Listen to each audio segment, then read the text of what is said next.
Donc en fait, l'idée de ce matin, c'est vraiment d'être dans le partage des outils et des bonnes pratiques, puisque vous avez, au cours de votre séminaire, fait finalement une prise de recul et un échange sur la notion du sens. J'ai compris que vous aviez aussi profité de nos très beaux paysages basques pour une balade hier peut-être inspirante, j'espère pour vous. La question du management par le sens, elle est omniprésente dans notre époque actuelle.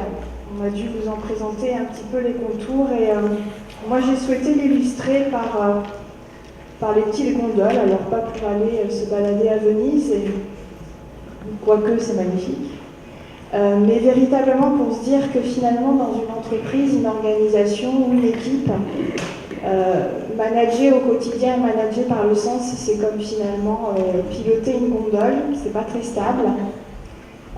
Il faut que tous les acteurs soient super coordonnés. On aurait pu prendre un autre bateau, mais c'est vrai que dans la gondole, celui qui barre est quand même extrêmement important par rapport à la direction du bateau. Et donc pour moi, c'était un petit peu l'image du manager.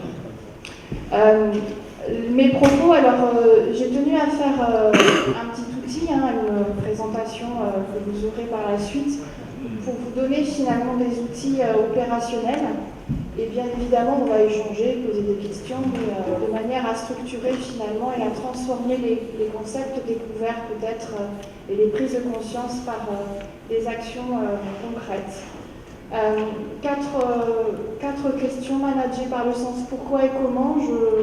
Je ne m'étendrai pas longtemps sur la finalité du pourquoi et comment, mais juste pour la remettre en perspective. Des 4 étapes clés du management, des outils et des postures managériales et de l'échange. Avant toute chose, manager par le sens, pourquoi? Et dans le pourquoi, il y a d'abord la toute première question qu'on se pose en tant que manager. Manager par le sens, quel est déjà le sens pour moi? Dans mon activité quotidienne, dans mon équipe, qu'est-ce qui fait sens pour moi en tant que manager? Parce que si ça, ce sens-là, il n'est pas déterminé, il n'est pas éclairé par mon propre questionnement, par rapport à mon parcours, par rapport à ce que j'ai envie d'être, par rapport aux enjeux et aux défis que je dois saisir dans mon opérationnalité dans mon quotidien, j'aurai du mal à les transmettre à mes équipes et à les partager. Donc je dirais que la première des questions, c'est pour ça que je vous ai mis 2 petits bouquins qui sont super sympas, enfin en termes d'outils, c'est Sauriez-vous manager, manager par le sens, qui sont un petit peu des outils, un peu d'introspection sur le ton humoristique. J'ai amené quelques jeux de cartes que je pourrais vous montrer à la pause pour pouvoir avoir ces questionnements-là. Donc qui suis-je? Quel manager je suis? Qui suis-je? Quel est mon parcours? Quelle est mon ambition? Qu'est-ce qui fait sens pour moi dans mon quotidien? Et ça, cette question-là, elle est clé. Probablement que c'est un cheminement que vous faites et que vous avez déjà fait dans votre quotidien, mais qu'il convient de verbaliser et de partager. Alors, dans la dynamique du sens et de la vision, pour répondre à cette question, qui suis-je, où vais-je, dans quelle étagère, pour reprendre l'expression, et c'est un outil que vous pouvez complètement, finalement, transposer au sein de vos équipes. C'est un outil que vous pouvez aussi vous appliquer à vous-même, comme vous pouvez appliquer à l'échange que vous avez avec vos collaborateurs. Le qui suis-je, alors c'est pas moi qui le dis, ce sont des chercheurs en psychologie et en management. Le qui suis-je se détermine par ma logique de causalité, ma psychologie, mon environnement, le milieu, la culture, le milieu social duquel je suis issue, le contexte dans lequel j'ai évolué et j'ai acquis mes expériences. Et le qui suis-je se détermine par rapport à la logique, je dirais, de finalité, le but que je recherche, ce qui me fait vibrer, ce qui constitue finalement la petite flamme qui fait que tous les matins je me lève, tous les matins je prends les défis en tant que manager. Et c'est ça qui va guider ma vie. Bien évidemment, il faut être dans le moment présent, et le qui suis-je est vraiment déterminé par ma causalité et par ce que j'ai envie d'être. Et la difficulté dans le management des équipes et le management par le sens, c'est que le sens qui est pour moi en tant que manager n'est pas forcément le même dans la logique de finalité que mes collaborateurs. Et si on ne prend pas le temps d'écouter les collaborateurs et de savoir qui ils sont par rapport à leur causalité, et ce qu'ils veulent être, ou ce qu'ils peuvent être, ou ce qu'ils souhaiteraient être dans un échange, on aura du mal à faire du management par le sens. Ça nécessite pour nous, managers, parce que je suis manager, je suis dirigeante comme vous, de se remettre en question en permanence et de se dire, c'est pas parce qu'on a des ambitions fortes par rapport à nos challenges, par rapport à notre business, que tout le monde va s'embarquer dans la gondole à Venise avec nous. C'est-à-dire que les ambitions de nos collaborateurs ne sont peut-être pas les mêmes, leur finalité n'est peut-être pas la même. Et il faut prendre ce moment de pouvoir l'écouter et pouvoir déceler quelles sont finalement leurs vraies attentes. Et ça, c'est un vrai travail qui demande aussi beaucoup de bienveillance et beaucoup de compréhension. Et si on ne sait pas qui on est et qui sont nos collaborateurs autour de nous, on aura du mal à embarquer dans une équipe et dans un bateau. J'ai une amie qui s'appelle Karine Boras qui va publier, là ça va sortir, elle a fait tout un travail de revue finalement de la fameuse pyramide de Maslow que vous devez tous connaître et qu'on enseigne dans plein d'écoles de management d'ailleurs, en disant du moment que finalement on atteint la mobilisation, on va dire maximum en termes de motivation par rapport à un projet ou par rapport à l'expression des compétences de nos collaborateurs, quand finalement ils se situent haut dans la pyramide de Maslow. Que les besoins psychologiques sont assurés, que les besoins de sécurité sont renforcés par un travail, un CDI, une position, que les besoins d'appartenance à une équipe sont pourvus et que le besoin d'estime et le besoin de s'accomplir sont déterminants. Ce qu'a mis en perspective Karine Boras dans cette présentation, c'est plutôt la notion finalement de spiralité et d'évolution permanente. C'est-à-dire qu'à partir du moment où on a un besoin de s'accomplir et qu'on n'est pas arrivé à ce niveau-là, alors on a des questionnements d'ouverture, alors on se pose la question de l'action et éventuellement on se dit toutes les compétences et tout le besoin d'accomplir que j'ai, c'est quoi ma place finalement dans l'univers pour reprendre certaines expressions, et comment je peux contribuer plus loin, et comment je peux devenir un acteur innovant. Et donc on a cette notion de spiralité qui est en jeu en disant tout le monde ne peut pas devenir un leader charismatique ou un manager éclairant, mais par contre on a sa place dans cette notion de pyramide de Maslow et de spiralité.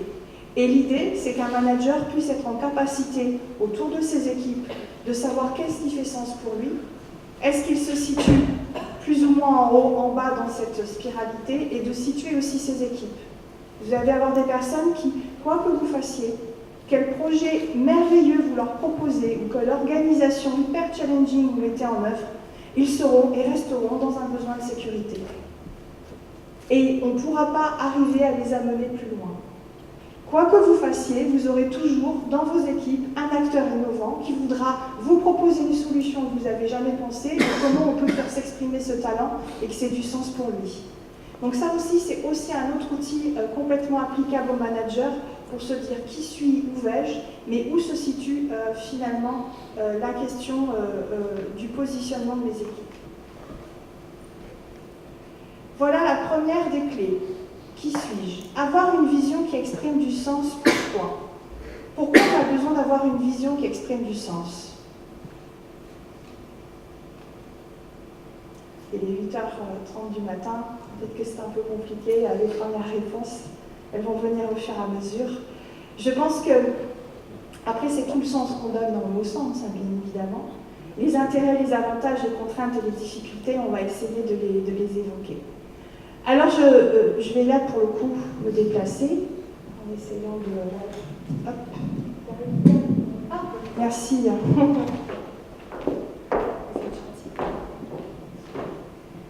Oui, je vais un petit peu me déplacer par rapport à cette présentation, puis en plus ça a du sens parce qu'on est dans un endroit qui représente ça. C'est souvent une petite fable que les consultants que nous sommes adoreront partager avec les managers que vous êtes, tout en étant des managers nous-mêmes. C'est l'histoire, c'est une histoire, hein, bien évidemment, un conte, une fable. Et il est exprimé par le schéma, mais je vais vous le redonner en perspective. D'ailleurs, peut-être que ça a déjà été évoqué sur la journée du séminaire. On ne sait pas trop à quelle époque ça se situe, mais quelqu'un arrive sur une zone qui ressemble à un grand chantier avec des tas de cailloux, à droite, à gauche. Des gens qui savent faire, des gens qui font des tas, des gens qui font des murs, des gens qui coordonnent. Et puis la personne s'approche d'une première personne qui n'a pas l'air vraiment très en point, qui Il fait une tâche apparemment très ingrate. Et il lui pose la question, qu'est-ce que tu fais actuellement? Et la personne lui répond, bah, je casse du caillou. Je casse du caillou, je range les cailloux, je suis payée au kilo de cailloux qui sont cassés et rangés. Il faut bien que je nourrisse ma famille. Donc il fait son job sans forcément beaucoup d'enthousiasme, on va dire. Et puis il voit quelqu'un qui sait faire un peu plus loin, en disant, mais toi, qu'est-ce que tu fais? La personne est plus active, elle range les cailloux par taille, elle commence à monter un mur. Et la personne lui dit, moi je monte un mur. Ça m'intéresse parce qu'en plus ces cailloux, je ne les connais pas, c'est du calcaire, c'est plus friable, il faut que je fasse attention. Donc là, on sent quand même que la motivation de la personne qui est sur le chantier est un petit peu plus forte. Et puis, il va un peu plus loin sur le chantier et il rencontre quelqu'un qui sait faire, mais vraiment qui range les cailloux, prend la bouette, remet les cailloux, discute avec ses collègues sur le chantier et d'un enthousiasme assez hallucinant, alors qu'il fait exactement les mêmes tâches que les deux autres. Et il s'approche de lui et lui dit, mais toi, qu'est-ce que tu fais? Et la personne lui dit, moi, je construis une église à la gloire de Dieu. Et donc, dans ces trois exemples-là, on a quoi? On a tout simplement la notion de sens qu'on donne à son travail et de finalité. Ça veut dire que si la vision est très claire, donc la vision que vous projetez vis-à-vis de vos collaborateurs, elle est très claire, et qu'ils y adhèrent, et qu'ils la partagent, toute action qu'ils vont faire dans leur quotidien et toute action que vous faites en tant que manager dans votre quotidien, et nous sommes bien placés pour savoir qu'on n'a pas que des choses hyper agréables à faire, mais aussi parfois à casser du caillou, on dit, à mettre les mains dans le cambouis, et bien qu'on mette en perspective que l'ensemble de ces actions, elles sont pour une finalité qui a du sens pour tout le monde, et qu'il faut passer par là. Pour construire une cathédrale, il faut des pierres, il faut des murs, il faut les monter, il faut les assembler, il faut du temps, de la patience et de la coordination. Et cette mise en perspective, elle est très importante. Voilà, la vision de ce que nous sommes et de ce que nous voulons devenir, et les valeurs partagées, le rôle du manager, c'est un rôle d'éclairant. C'est celui qui doit donner, finalement, faire rêver, donner la voix, donner cette étoile, la partager complètement, pour que chacun puisse y contribuer dans son quotidien. Merci Anne, je vous le repasse.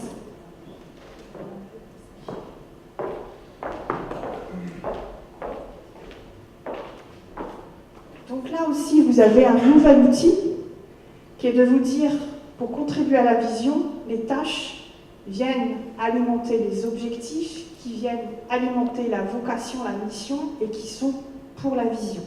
En parallèle d'autres outils managériaux que vous connaissez peut-être, avoir des actions opérationnelles dans un but tactique pour convenir à une stratégie, et tout ça dans une vision et dans une politique. Vous aurez la présentation, mais c'est vrai que souvent, je sais que les personnes aiment bien reprendre ce schéma, se le griffonner. Il a pas mal de succès sur cet aspect. Voilà. Pourquoi notre vision de manager doit avoir du sens? Nos équipes, dans notre quotidien, et dans un monde compliqué, globalisé, mutation, avec des grands enjeux, il est hyper important et structurant de donner du sens, et nos équipes sont en recherche de sens en permanence. Elles ont l'impression d'être dans une incertitude due à nos structures, à nos organisations, au fait qu'on doit changer de cap, qu'on doit parfois avoir de la tactique pour saisir des opportunités. Ensuite, et par rapport à votre métier aussi, dans votre univers, vous êtes assaillis de milliards de questions dans votre quotidien, les fameuses parties prenantes, les acteurs qui vous demandent des comptes sur votre activité, mais qui viennent de différents univers, qui ont des attentes différentes, voire contradictoires. Le client, les actionnaires, les financiers, les collaborateurs, les gens de la coopérative, toutes ces personnes-là ont des attentes qui parfois sont pressantes, concordantes, et le manager passe son temps finalement à faire le jeu d'éponge et de régularisation. Et toutes ces attentes-là, il faut pouvoir arriver à les rendre claires et à les remettre en perspective par rapport au sens. Et comme je l'ai dit tout à l'heure, chaque membre de votre équipe ne donne pas le même sens à son action. Théorie de la cathédrale, et chaque manager n'a pas forcément aussi le même intérêt d'expliquer le sens des choses. Combien d'entre nous prenons-nous le temps d'expliquer le sens des choses? Prenons-nous le temps de remettre en perspective la stratégie de notre entreprise et de l'expliquer de manière concrète. Moi, c'était un vrai questionnement quand j'étais dirigeante dans un grand groupe international. Je n'avais plus ce temps. Je n'avais plus ce temps pour me poser avec mon équipe et à leur dire, voilà, ce qu'on est en train d'élaborer, c'est vraiment pour cette finalité-là. Non, une fois que les objectifs étaient terminés, avec le jeu des indicateurs et de la performance et le fait de pouvoir saisir les opportunités, on était dans l'action. Dans l'action en permanence. Là où j'ai commencé à avoir les premiers chocs, entre guillemets, c'est quand j'ai commencé à rentrer des jeunes dans mon équipe, les fameux de la génération Y. Ceux à qui vous ne pouvez pas faire des choses sans leur expliquer 10 fois le sens des choses. Parce qu'ils ne le feront pas.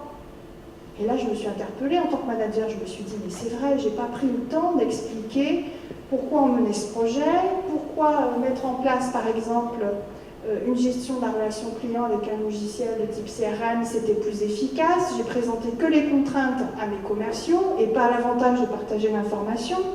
Je n'ai pris à aucun moment le temps d'expliquer les choses parce que pour moi, le temps était de l'argent et que je courais après cette denrée rare.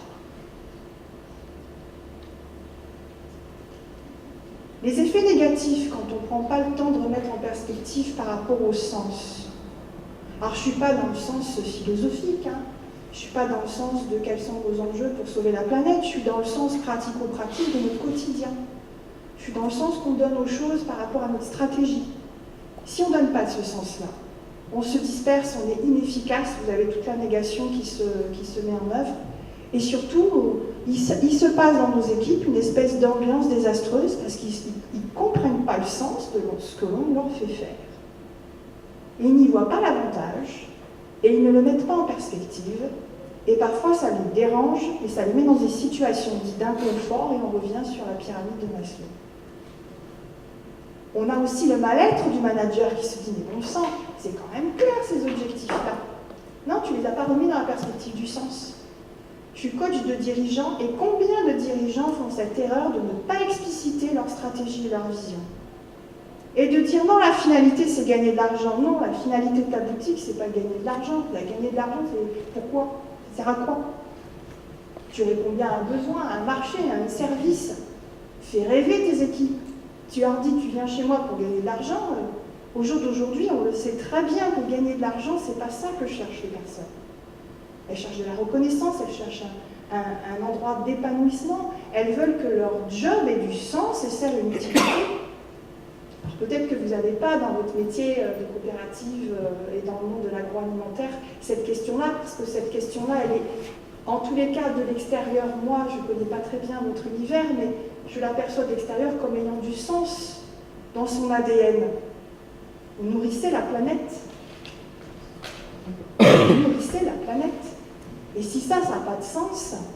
Alors moi, j'ai une petite maison dans les Landes, je passe près de coopérative Maïsadour, autour de ma maison, j'ai des champs, etc. Je vois le travail. Ça fait sens pour moi, consommateur.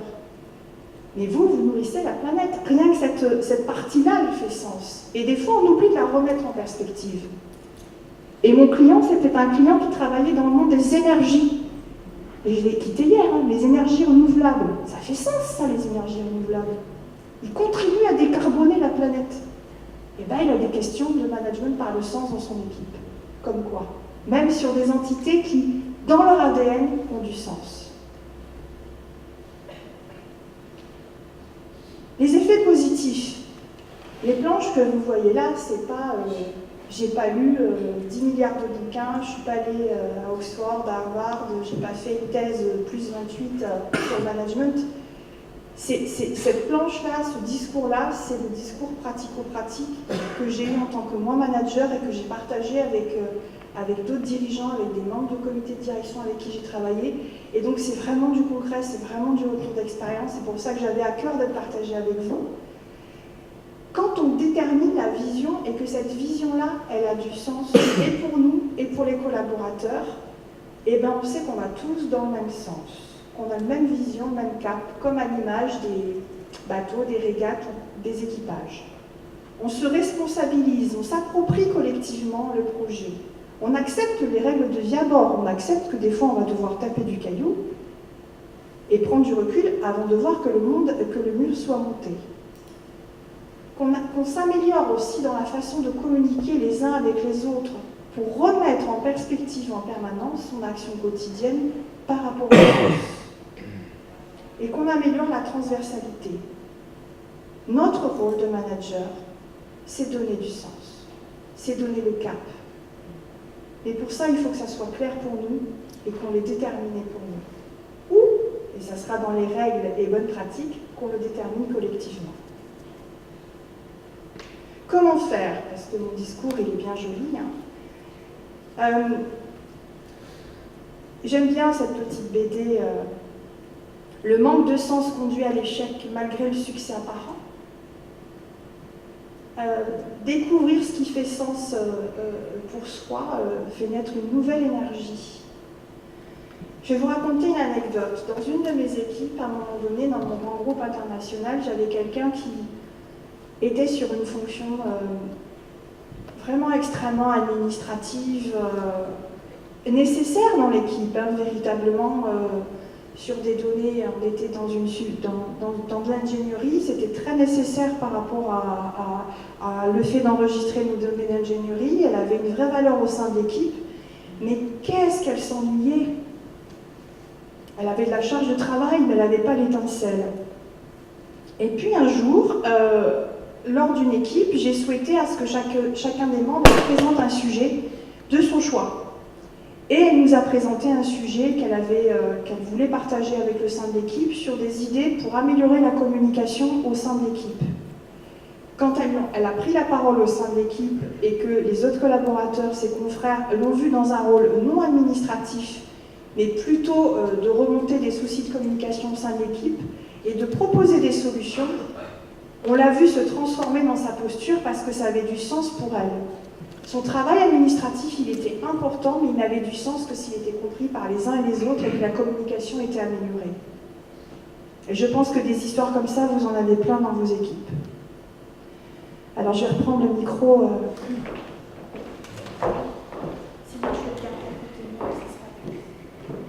Alors, je vous ai mis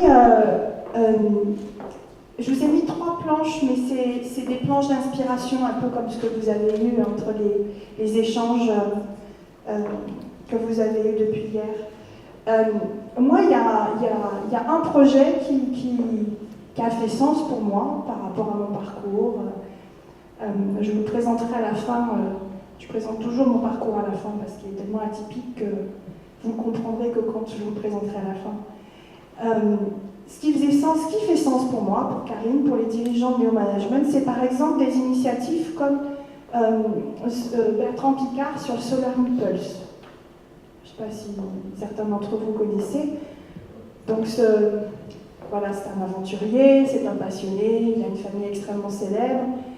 Il a mis 10 années longues et périlleuses à convaincre des mécènes, à convaincre des acteurs du monde de la technologie et de l'économie qu'il était possible de construire un avion qui ferait un vol perpétuel.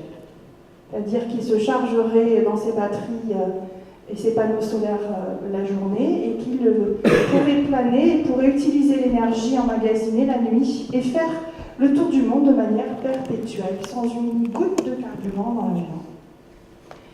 Et ils ont réalisé le pari. Ils ont fait le tour du monde complet. Avec des hauts et des bas, ils ont d'ailleurs fait un très beau reportage qui est passé sur sur Arte ou sur France 5, qui était magnifique. Et dans son propos, tout le projet a tenu sur la valorisation du sens. Et la conviction de l'équipe qui a mené ce projet était telle que tout le monde était embarqué dans l'aventure et que c'était au-delà même de l'exploit technologique ou scientifique, une aventure avant tout humaine. Parce qu'il y avait du sens pour tout le monde, parce que les techniciens ne regardaient plus les heures à chercher finalement toutes les solutions techniques. Alors, ça ne veut pas dire qu'il faut donner un sens extrêmement sexy à tout ce qu'on fait pour pouvoir exploiter au maximum les ressources de nos collaborateurs. C'est pas ça le propos. Ce qu'on dit, c'est que quand le sens il est bien déterminé, quand il est partagé par l'équipe, on est capable effectivement de créer des cathédrales. Ils ont tellement bien réussi qu'ils ont créé derrière une fondation de soutien des initiatives dans ce secteur. Et nous avons la chance, nous, Neo Management, de participer à l'initiative d'en dessous, où on crée en fait la réplique de Solar Impulse, mais en mer. Je participe avec Neo Management à la fondation d'Esprit de Velox, qui a pour vocation en fait d'être un navire scientifique à zéro impact environnemental. Et il y a plusieurs sens qui sont portés sur ce projet. C'est pour permettre à des jeunes chercheurs, postdoc, d'aller faire les recherches qui les intéressent et pas les recherches sur lesquelles ils ont obtenu des financements. Parce qu'on a fait un constat avec le président de la Fondation, François Frey, qui est un homme passionné et passionnant, de se dire, on a regardé les dates, les âges finalement des prix Nobel. Il faut remonter à Einstein pour retrouver un prix Nobel jeune de 21 ans, 25 ans même. Au jour d'aujourd'hui, les prix Nobel au niveau scientifique, avec toutes les ruptures, il faut attendre 55, 60, être directeur de labo, avoir roulé sa bosse. Et toutes ces innovations, toutes ces voies de recherche qui ne sont pas suivies parce que pas financement, parce que pas rentabilité à court terme, etc. etc. Donc le projet Esprit de Velox, c'est quoi? C'est embarquer des scientifiques de tous bords, des sciences dures, des sciences dites molles, pour qu'elles parlent ensemble, dans un navire scientifique à zéro impact, faire le tour de la planète et avec une partie artistique pour pouvoir se mélanger et trouver les voies de demain. Nous, on est très dans la transformation et dans l'aspect positif. On a fait faire une étude sur les règles de vie à bord par l'Institut Michel Serres. Je pense que certains connaissent Michel Serres sur son aspect et sa bienveillance à notre égard et sa modernité pour un homme de 95 ans. Et donc voilà, ces deux projets. Et ce projet, là, la Fondation Esprit de Velox, a été reconnu d'utilité par le ministère de l'Environnement et le ministère de la Recherche. On ne va pas chercher des financements, je dirais, publics, mais plutôt privés, comme sur le modèle de Solar Impulse. Et nous sommes pupilles de Bertrand Piccard, qui nous a repérés et qui a constitué et qui a dit, finalement, cette initiative a aussi du sens. Ça, c'est un premier exemple. Alors, bien évidemment, dans un modèle, on est sur une notoriété, dans l'autre on est en train d'avancer. Ensuite, je vous ai mis un lien que vous ferez fonctionner quand vous lirez votre présentation. Cette fois-ci, c'est... Vous m'entendez? Oui. Cette fois-ci, c'est sur la question de l'entrepreneuriat. Donc, je suis dirigeante d'un cabinet qui s'appelle Neo Management. J'ai des convictions environnementales, vous l'avez compris. Mais aussi, je fais partie de ce qu'on appelle le mouvement des entrepreneurs sociaux, le MOVES. Pourquoi? Parce que ça fait sens pour moi. Le MOVES, le mouvement des entrepreneurs sociaux, regroupe, est proche aussi du mouvement des entrepreneurs d'avenir. C'est un mouvement qui considère que les enjeux actuels sont tels, économique, réchauffement climatique, alimentation, qu'on a besoin de solutions qui soient du monde de l'économie, qui soient du monde des entreprises, pour répondre à l'intérêt général. Et donc ce sont des personnes qui imaginent des solutions nouvelles, qui ont des start-up, qui ont des scopes, qui ont des fondations, qui ont des coopératives pour traiter ces sujets-là. Et dans le petit film, quand vous aurez, vous pouvez même le trouver sur mon site internet, c'est pas pour faire de la pub de ces entrepreneurs, mais quand même, on a voulu leur rendre hommage et on leur a posé la question, qu'est-ce qui fait sens pour toi? Et donc, dans des uns, vous allez retrouver des gens qui créent des conserveries, qui créent des conciergeries, qui récupèrent des légumes presque avariés pour en faire des confitures. Et puis, vous avez des modèles économiques complètement innovants de start-up électroniques qui répondent à des problématiques de mobilité ou qui répondent à des problématiques de décloisonnement des territoires, par exemple. Et donc l'entreprise elle-même, elle a du sens. Et c'est pour ça que c'est enthousiasmant et c'est pour ça que ce sont des structures qui sont attractives. Parce qu'elles ont du sens dans leur finalité. Et que les personnes rejoignent les projets parce qu'ils sont en recherche de sens. Moi, j'ai passé 20 ans dans l'économie dite classique. Les grands groupes, Rio Tinto, Total, Arriva, les grosses boîtes qui ont des finalités qui sont nobles, hein, électrifier la planète, faire de l'exploitation, mais manager avec un fil très financier qui commençait à me peser en termes de sens. Et donc je suis allée voir ce que c'était que l'économie sociale et solidaire, l'ESS, où on va retrouver des fondations, des associations, des coopératives, des SCOP, etc. Pour comprendre pourquoi eux, ils ont tant d'enthousiasme avec peu de moyens, plein de bénévoles parfois sur certaines associations, et que moi, je n'ai pas cet enthousiasme-là. Mais parce que ça fait sens pour eux. Et après avoir passé du temps avec les gens de l'ESS, je me suis dit, il faut créer des modèles hybrides, il faut créer des ponts, et insuffler finalement la notion de sens dans les organisations classiques, ou aider les organisations de l'ESS à retrouver leur sens, parce que des fois, quand on est une grande scope, comme Chèque Déjeuner qui est connu et qu'on est très gros, qu'on a grossi, on redevient une très grosse structure où on repère le sens et on retombe sur des principes de management un peu classiques qui peuvent paraître difficiles pour les équipes.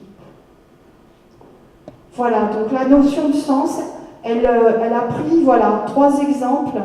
L'exemple d'un explorateur, l'exemple d'un passionné de recherche qui veut permettre à des étudiants de faire des recherches qu'ils ont envie et pas qui sont financées pour le bien de la planète, et l'exemple d'entrepreneurs qui ont créé des modèles économiques, des structures sur la base de leurs convictions et du sens.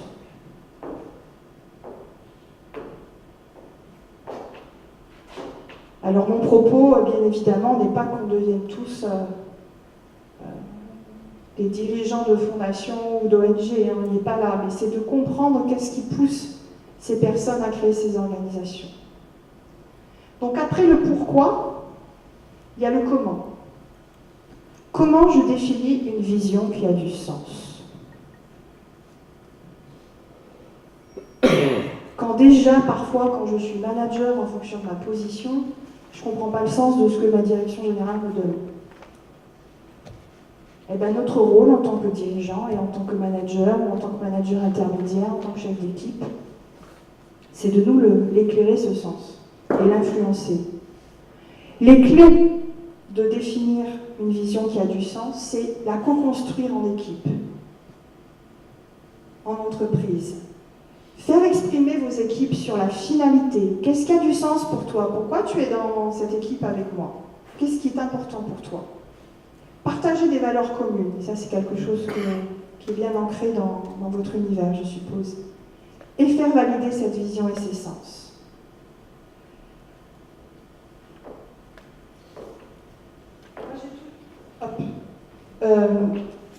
Les bonnes pratiques.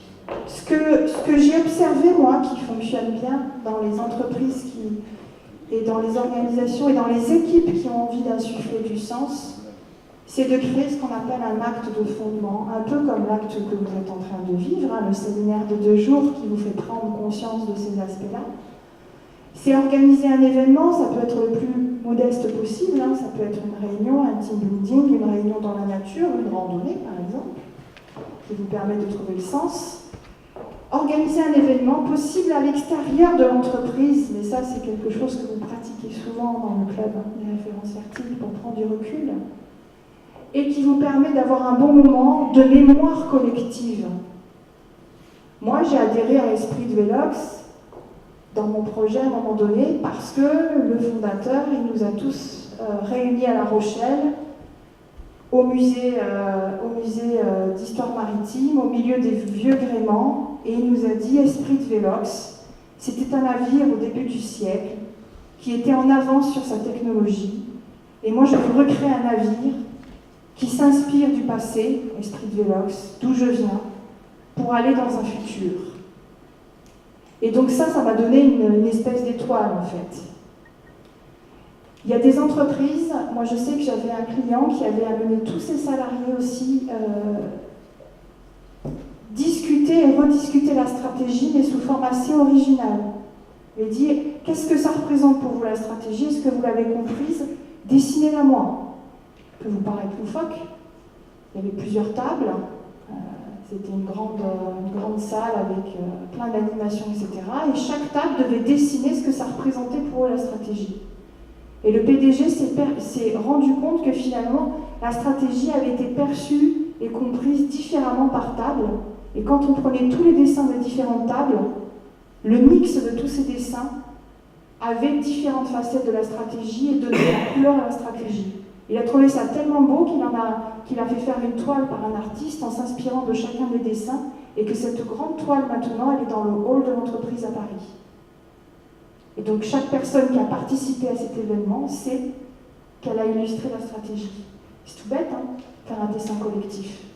Et des fois, ça porte énormément de valorisation.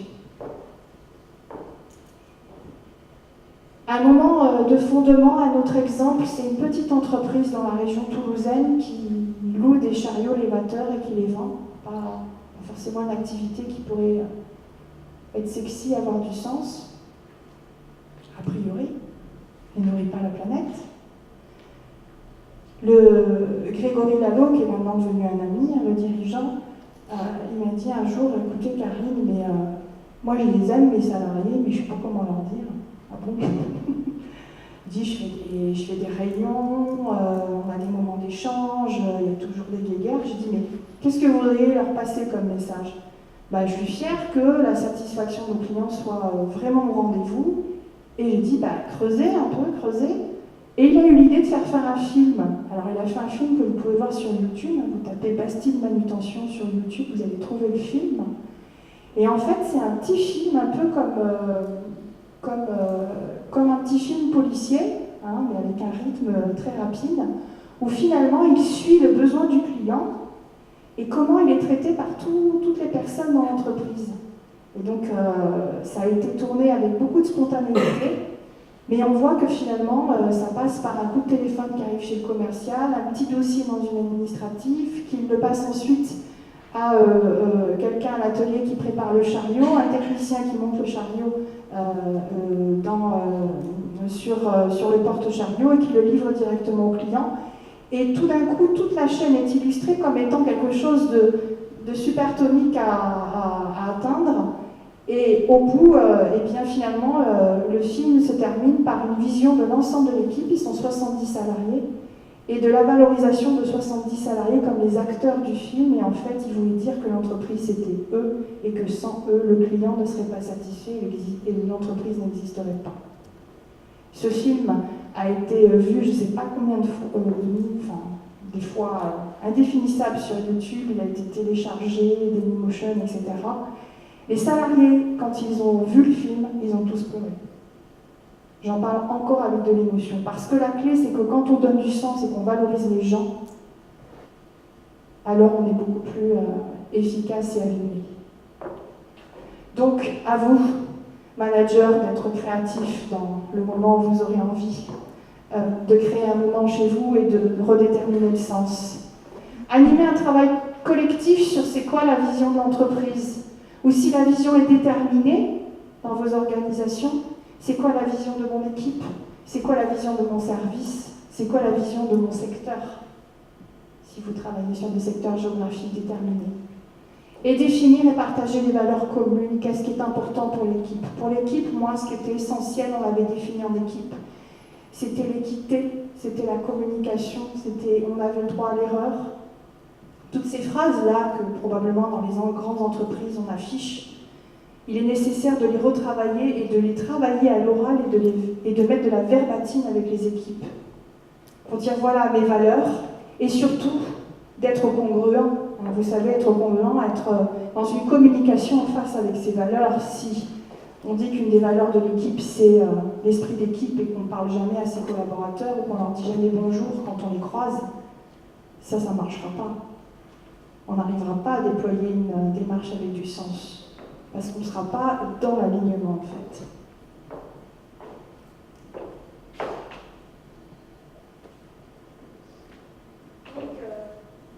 toujours un temps. Je vais y faire. Il y a un autre petit outil par rapport à ces principes-là. Ah, moi j'avais un cahier des charges, c'était de vous fournir des outils. Hein. Je regardais, mais c'est vrai qu'il y a besoin de partir avec des outils. Un autre petit outil qui finalement va plus loin que la cathédrale et qui permet de rééquilibrer. Il y a certains de mes clients qui carrément utilisent ça et écrivent les choses dessus. Alors je dis, c'est pas très très visible, mais ils le présentent avec cette vision-là. Le fond, c'est l'étoile. Qu'est-ce que vous visez? Numéro 1 du secteur, nourrir la planète et Mars et plus encore, développer tel type de semences, développer tel type de gamme. C'est quoi ce qui a du sens? La vocation, la raison d'être. De là se traduisent vos principes de management et derrière vous déclinez vos priorités stratégiques, vos projets et vos plans d'action. Le haut du corpus de la vision, c'est l'être, ce que vous êtes dans l'organisation, le pourquoi. Le pourquoi en 2 fois. Le pourquoi. Pas pourquoi point d'interrogation, le pourquoi. Et la deuxième partie d'un corpus de la vision, c'est le comment. Et les erreurs de management classique, c'est de faire des actions et de jamais expliquer le pourquoi, ou de dire le pourquoi et de jamais donner les moyens de faire l'action, le comment.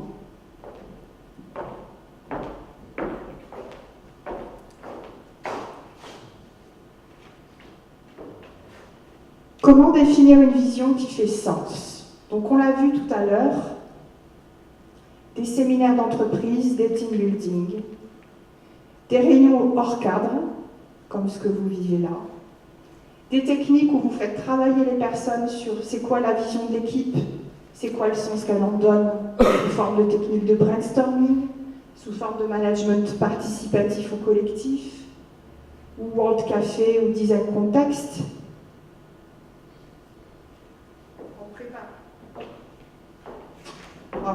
En préparant finalement ce séminaire et cette présentation avec l'équipe de l'animation du club Référence Fertile,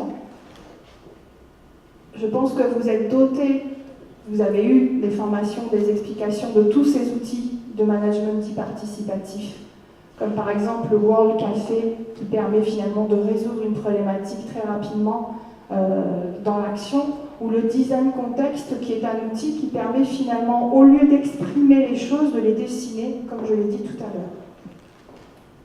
Et bien évidemment, définir une vision qui fait sens, c'est finir par la cristalliser par une œuvre collective, pas la sempiternelle stratégie ou politique qu'on affiche et qu'on oublie dans un placard, mais véritablement quelque chose, ou même parfois un objet, qui nous rappelle que ça fait sens et que c'est le sens que l'équipe s'est donné. La clé, c'est que vous devez travailler sur l'émotion.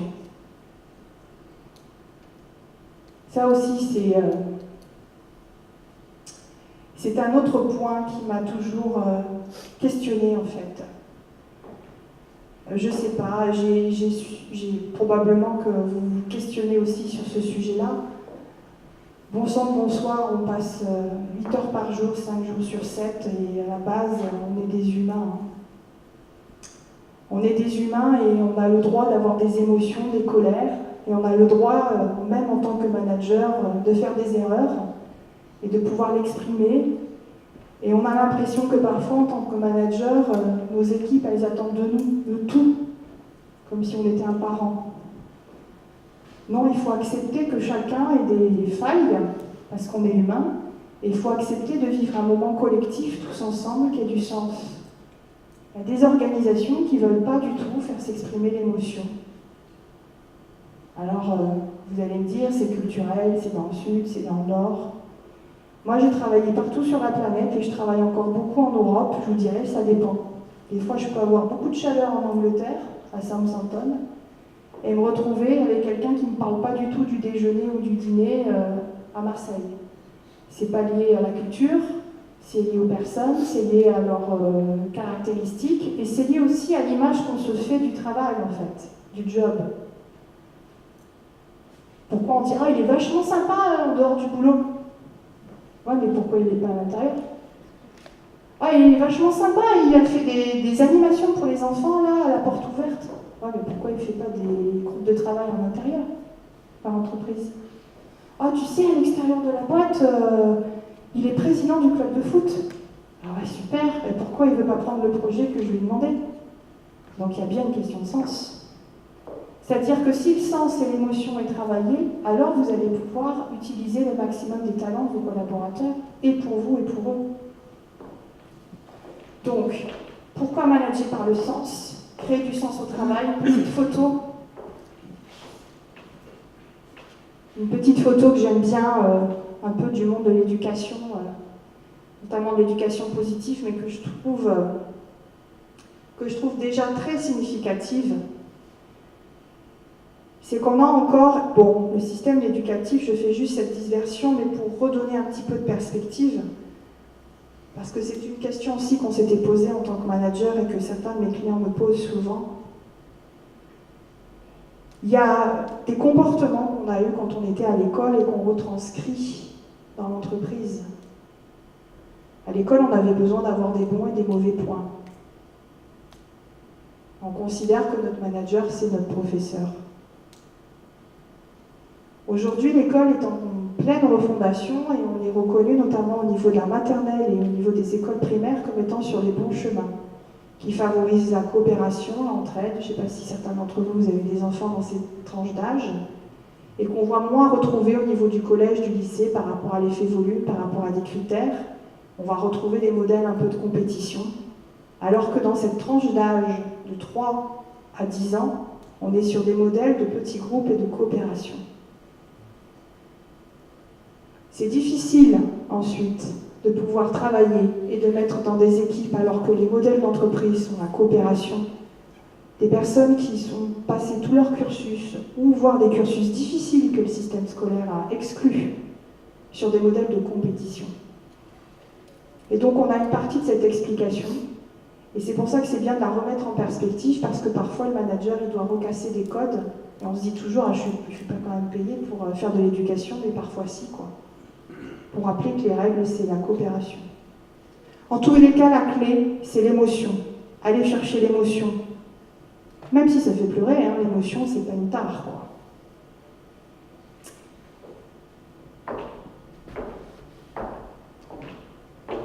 Ça va, je tiens le timing.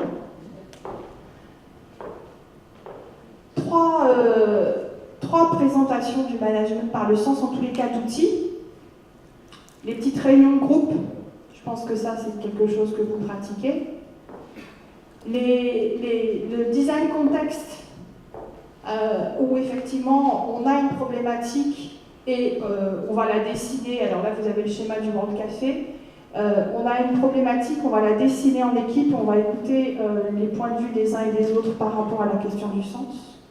Et puis les différentes questions avec des idées, avec des post-it. Mais tout ça, ce sont des outils managériaux que vous pratiquez déjà. Simplement, la clé, la différence, c'est que ces outils ne servent que s'ils ont du sens dans la perspective de ce que vous voulez développer.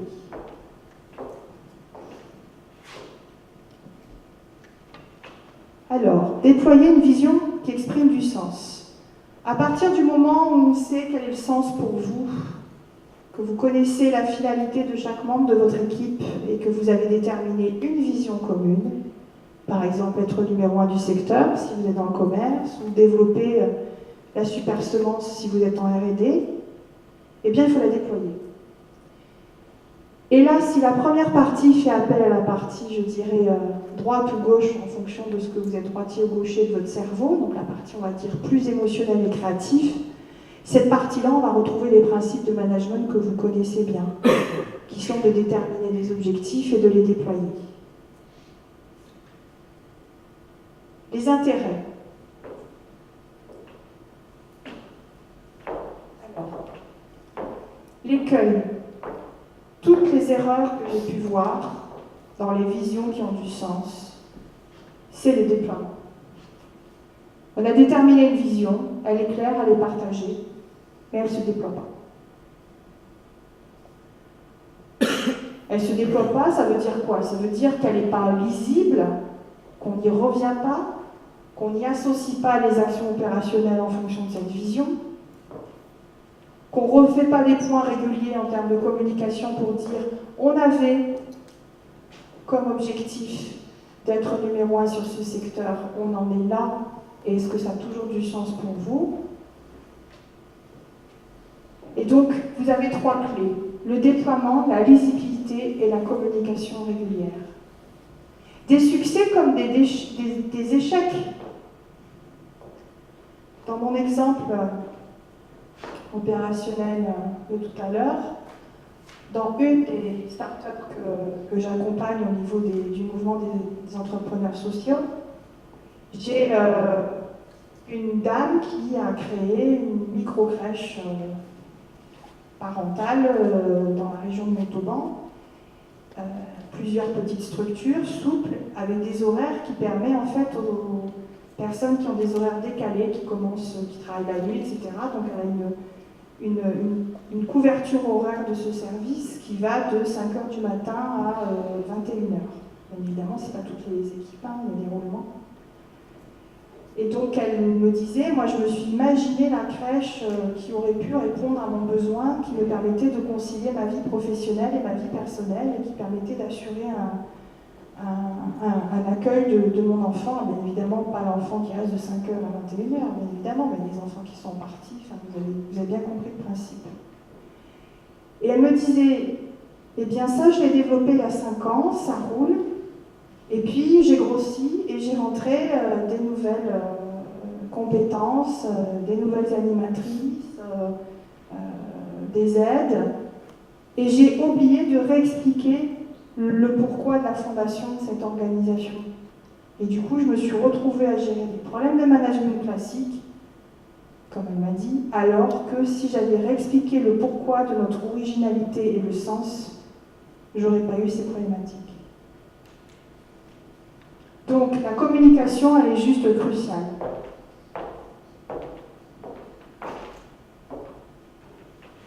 Difficile de parler de management par le sens à 8h du matin. C'est un sujet un peu hard. Si on ne déploie pas une vision qui a du sens, qu'est-ce que ça va faire? On l'a dit, coup d'épée dans l'eau, contre-productif, effet green ou social washing, comme on dit, c'est-à-dire un petit peu de marketing, et aucun résultat ne sera apporté. Bien évidemment, quand le sens se déploie, qu'on met des actions face à ce sens, à ce moment-là, c'est inspirant, c'est motivant et ça permet d'atteindre des résultats. Comment on peut faire? Vous avez un premier schéma.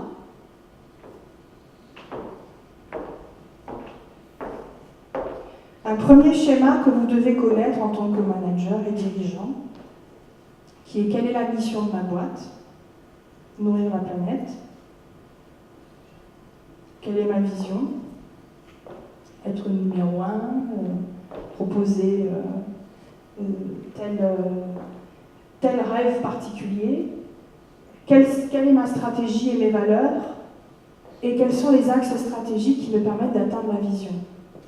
Tous les managers ont dans leur palette d'outils cet outil de déploiement stratégique. Tous, plus ou moins. Plus ou moins comme ça, plus ou moins avec un autre type d'organisation. Combien d'entre vous, moi inclus, prenons-nous le temps de revenir sur cet outil et de le commenter dans une perspective de sens? Combien? J'ai réorganisé l'équipe, ça s'est traduit par une réduction d'un effectif et une réaffectation d'une ressource dans un autre service.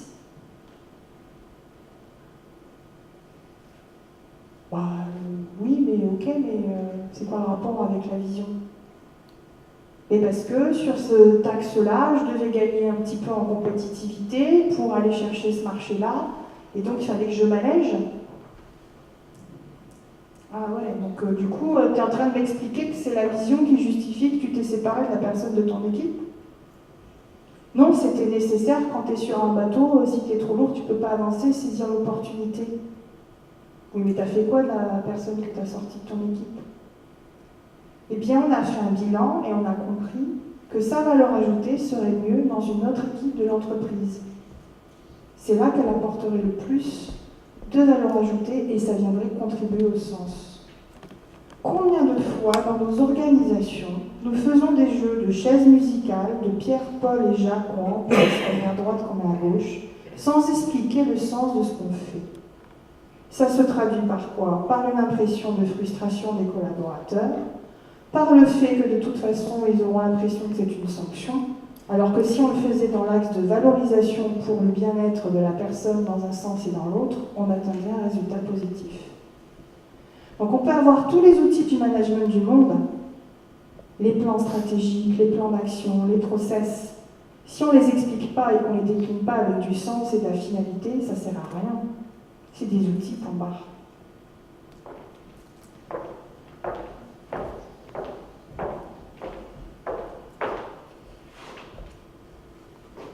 Alors là, vous avez un outil que moi j'aime bien, qui est inspiré de la méthode Oshin, je ne sais pas si vous connaissez. Donc vous avez sur une même feuille, finalement, le résumé de tout mon discours, mais du coup formalisé. Avec au centre le carré, vous avez la stratégie, la vision. Vision à 5 ans, où serons-nous, quelle est notre ambition. Sur le côté gauche, vous avez les objectifs. Objectifs pour cette année, objectifs pour l'année prochaine. En haut, vous avez les projets. Par exemple, mettre en place une organisation plus efficace dans le commerce, changer d'outil informatique. Et de l'autre côté, vous avez le planning. Et dans cet outil-là, en une seule vision, on voit le sens qu'on a donné, la vision, les objectifs, les projets et la planification. Et si ça s'est affiché et que ça sert d'outil de management avec l'équipe, ça permet toujours de ramener les actions du planning des projets vis-à-vis des objectifs et vis-à-vis de la stratégie.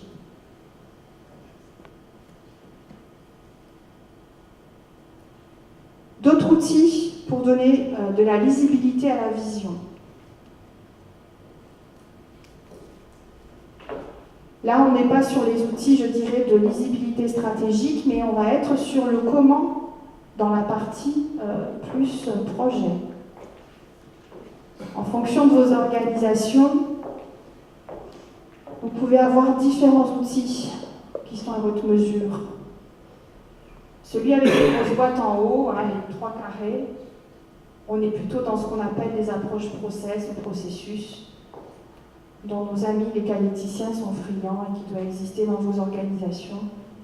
Je prépare, c'est-à-dire j'élabore ma vision, j'identifie les résistances par rapport à ma vision, je mets en œuvre, je déploie les communautés, je gère les profils et je pérennise cette vision. En ne ratant pas la partie d'élaboration collective de la vision qui a du sens. Un autre outil aussi, un plan de check-tact, je prépare, je réalise, je vérifie, j'améliore. Et puis vous avez, donc c'est ce que j'appelle les outils de la famille des ISO, là, dans toutes les entreprises, il y a à peu près ces systèmes de management. Et puis vous avez des modalités de management dit agile ou libéré. Probablement que vous avez déjà eu des informations sur ces sujets. Alors là aussi, je vais vous raconter une anecdote. C'est pas plus tard que la semaine dernière. Je connais Benoît Hurel, qui est en fait quelqu'un qui a travaillé avec l'entreprise Chronoflex, qui a mis en place le management libéré. Donc avec une très forte responsabilisation des acteurs, la co-construction de la vision, la démocratie participative. Et puis Benoît me disait la semaine dernière, écoute, je vais quitter Chronoflex, parce que Chronoflex avait créé finalement un cabinet conseil Ivonov pour déployer finalement sa vision. Et en disant, écoute, je vais quitter parce qu'il faut que je refasse un moment où je vais me baigner dans d'autres organisations, et puis parce que j'ai l'impression que la manière dont on a déployé le management libéré, on est arrivé à un bout où on commence à connaître aussi les effets retors, les effets pervers, les contraintes et que je veux prendre du recul pour revenir dans l'entreprise et apporter un éclairage. Il ne suffit pas de dire qu'on décrète qu'il faut faire du management libéré si on n'a pas travaillé sur l'intention, le sens et que tout le management est d'accord pour le faire. Il ne suffit pas de décréter qu'on va utiliser un outil pour être en capacité de le déployer. Et dans le cas de Chronoflex, il y a eu des équipes où ça a particulièrement bien marché, parce que le sens était clair, parce que la responsabilité était donnée, parce que le manager était exemplaire et a pris le recul. Et il y a d'autres équipes où ça n'a pas du tout marché, parce que les équipes ne voulaient pas être libérées. Ça peut vous paraître bizarre, mais tout le monde n'a pas envie d'avoir la totalité de la responsabilité du sujet et a besoin d'être encadré dans un cadre précis et d'avoir un manager référent. Donc, faites beaucoup de précautions sur les outils de management, trouvez celui, inspirez-vous de celui qui vous va en fonction de votre contexte, mais ne perdez pas de vue que vous devez vous adapter en tant que manager agile à chaque situation. Il y aura des gens dans votre équipe, souvenez-vous de Maslow, qui auront toujours besoin de sécurité, et il y en aura d'autres qui seront des acteurs innovants.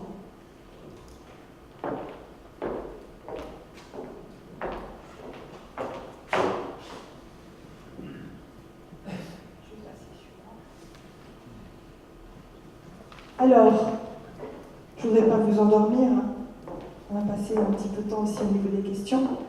Manager par le sens, cette planche, elle est vachement intéressante. Alors, elle est en anglais, mais je vais vous la traduire. Quand on a une vision très précise, c'est la première ligne, quand on a une vision très claire des choses, qu'on la partage et qu'on la co-construite, qu'on a les skills, ça veut dire les compétences et les ressources, et surtout les compétences, qu'on a l'incentive, ça veut dire qu'on a la motivation. On est incentivé, on est motivé, on a l'incentive en termes de motivation, qu'on a les ressources, les moyens, alors on peut enclencher le plan d'action et on a le changement qui se passe. Encore une fois, je n'ai pas d'avis à porter sur ce qui fait sens pour nous. Pour certains, ça va être d'être numéro 1, pour d'autres, ça va être développer une molécule, pour d'autres, ça va être un autre sujet.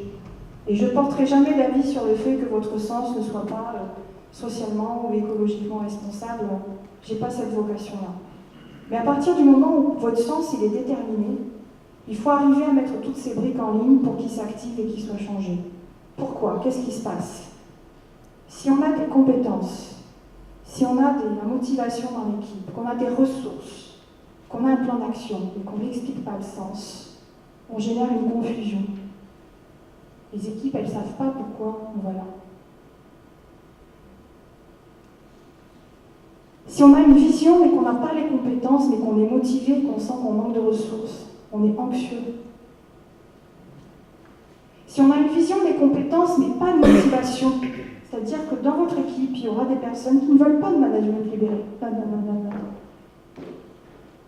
Et bien là, on est sur la résistance au changement.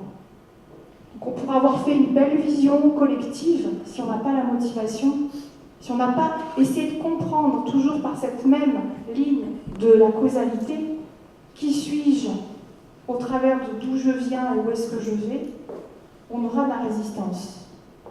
Si on a la vision, les compétences, l'instinctif mais pas les ressources, on est frustré. Combien de membres de vos équipes vous ont dit « Ah là, pas assez de ressources pour faire ça alors qu'on pourrait être plus efficace ?» Et puis, il y a des false starts, c'est des faux départs. On a la vision, on a les compétences, on a la motivation, on a les ressources, mais on ne sait pas où on va. C'est-à-dire qu'on ne prend pas le temps de marquer le plan d'action, de le déterminer de manière opérationnelle et de le driver avec ses équipes. Et là, on est sur des faux départs. Cette planche, elle plaît beaucoup en général aux managers. Ça vous permet de l'apprendre et de la mettre en application en disant vous en êtes où, vous, dans votre vision, et où est-ce que vous vous situez.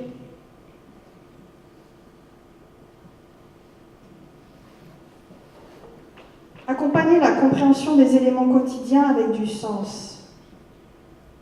À partir du moment où on a déterminé le sens avec ses équipes, qu'on a une vision qui est claire, qu'on a un plan d'action, on sait où on veut aller, comment on fait? Ça aussi, c'est des principes de management que vous connaissez par cœur. Le premier, c'est l'exemplarité managériale. Alors, on met beaucoup de pression sur les managers, ils doivent être exemplaires, ils doivent être bienveillants, ils doivent être à l'écoute, ils doivent être coach, ils doivent... décomplexez-vous, vous faites ce que vous pouvez. C'est comme avec les enfants. On met les parents pour nés, donc voilà. Il faut... L'exemplarité, c'est surtout être ce qu'on appelle congruent, c'est-à-dire aligné entre ce qu'on dit, les convictions et la vision qu'on a. Si c'est quand on n'est pas congruent que ça génère de la frustration. Quand une des valeurs, c'est le droit à l'erreur dans l'équipe, et que... quand dans l'équipe, vous avez identifié le droit à l'erreur, et que la première erreur d'un de vos collaborateurs, vous lui hurlez dessus comme un gamin de 5 ans, on n'est pas congruent dans le comportement. Quand la vision, c'est développer sa part de marché sur son secteur, quand on est commercial et que finalement on met des ressources sur un autre secteur, on n'est pas congruent comme manager. Donc à chaque fois qu'on aura une action, il faut se dire, est-ce qu'elle est dans le sens de ce qu'on avait déterminé ensemble, ou est-ce qu'elle prend un autre chemin, et auquel cas il faut que je sois prêt à l'expliquer pourquoi.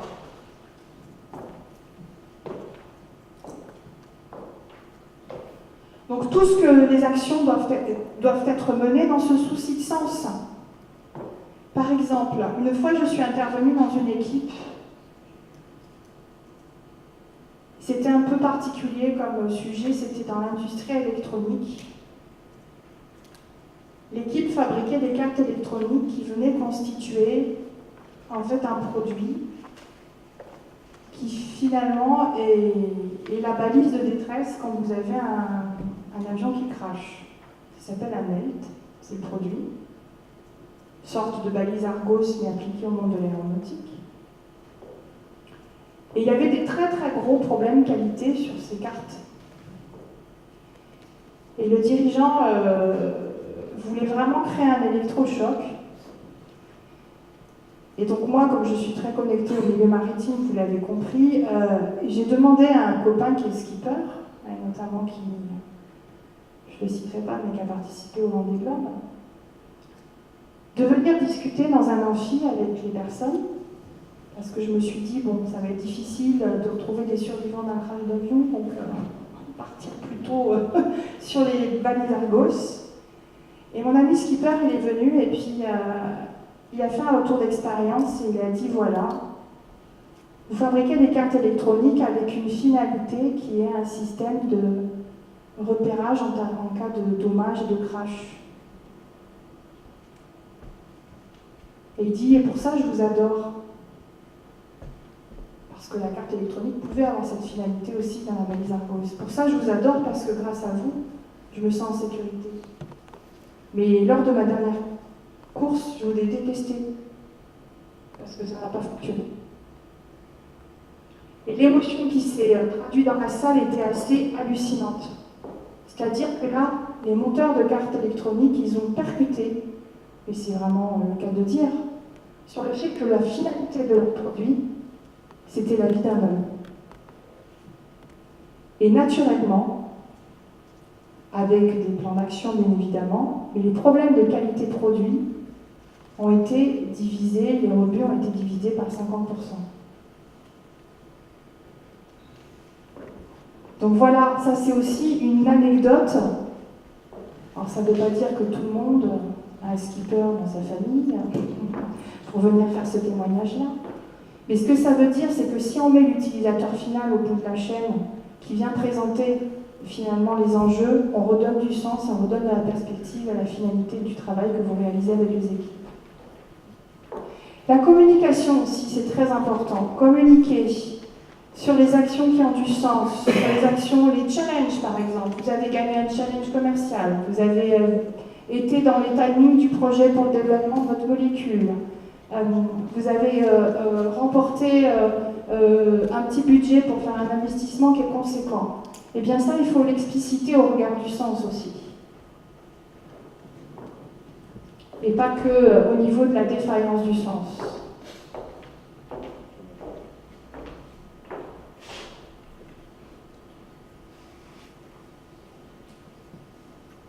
Alors, ne pas donner du sens, les effets négatifs, ne pas illustrer les actions en fonction du sens, c'est ne pas les concrétiser, c'est ne pas valoriser les équipes, c'est ne pas remporter les défis. Donc du coup, ça n'a aucun résultat et pour conclure, ça n'a aucun sens. Accompagner la compréhension des événements, trouver des solutions ensemble et développer les initiatives dans la perspective du sens. Favoriser le management par le sens et la responsabilisation. Ça ne veut pas dire tous management libéré, ça veut dire je responsabilise un collaborateur dans la mission, la fonction que je lui ai donnée et je la remets en perspective dans le sens global du bien commun. Et avoir une posture positive. On a une tendance de la communication positive et de la communication non violente actuellement. On présente les événements de manière détachée, de manière positive, en se disant qu'un échec est une source d'apprentissage, mais pas un échec. Et là, je suis consternée de voir qu'en France, moi qui connais bien les États-Unis, comment l'échec est vécu en France. Mettant une boutade aux États-Unis, si tu plantes une boîte, que tu en remontes une autre, ça montre que tu es un gagnant, un winner et que tu as appris tes échecs. En France, toute erreur est considérée comme une erreur. On revient au corpus traditionnel de l'école qui nous donne les bons et les mauvais points. Un échec, c'est une opportunité d'apprendre. Si on n'essaye pas, on ne peut pas. Et ça aussi, c'est important de remettre l'échec dans une perspective de sens.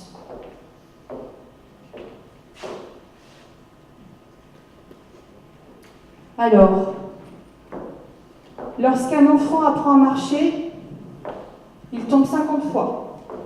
Et il ne se dit pas, peut-être que je ne suis pas fait pour ça. Dans nos équipes, on a des équipes en fonction des projets qui se plantent. Et qui viennent nous voir, qui disent non, je ne suis pas fait pour ça, c'est trop compliqué, c'est trop difficile, je n'ai pas de ressources, reprendre bébé. Voilà. Essayez, comment on peut trouver les solutions, etc. etc. À vos enfants, ils n'ont pas dit ça.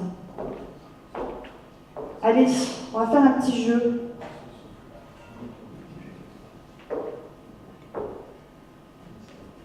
Je vais vous faire tirer à une ou deux personnes une carte.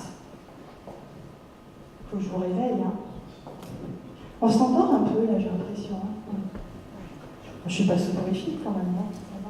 Je vais vous demander à certains de tirer une carte. Sur la carte, vous allez avoir un dessin d'enfant. Et vous allez avoir un mot. Et vous allez devoir nous dire à tout le monde si vous voulez jouer le jeu. Si vous ne voulez pas jouer le jeu, je fais quelqu'un d'autre.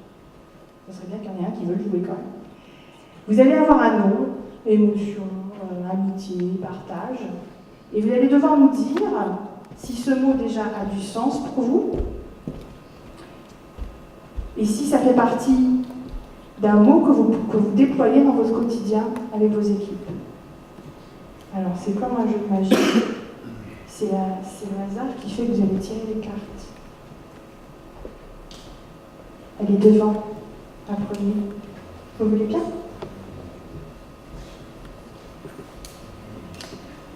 Tenez.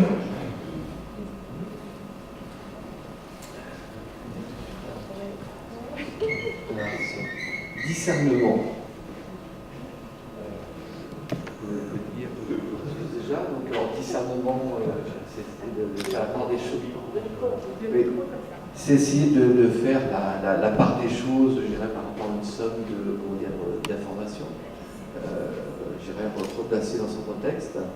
Et puis, je dirais, essayer de retenir les éléments les plus conséquents, mais je dirais, sans rien oublier.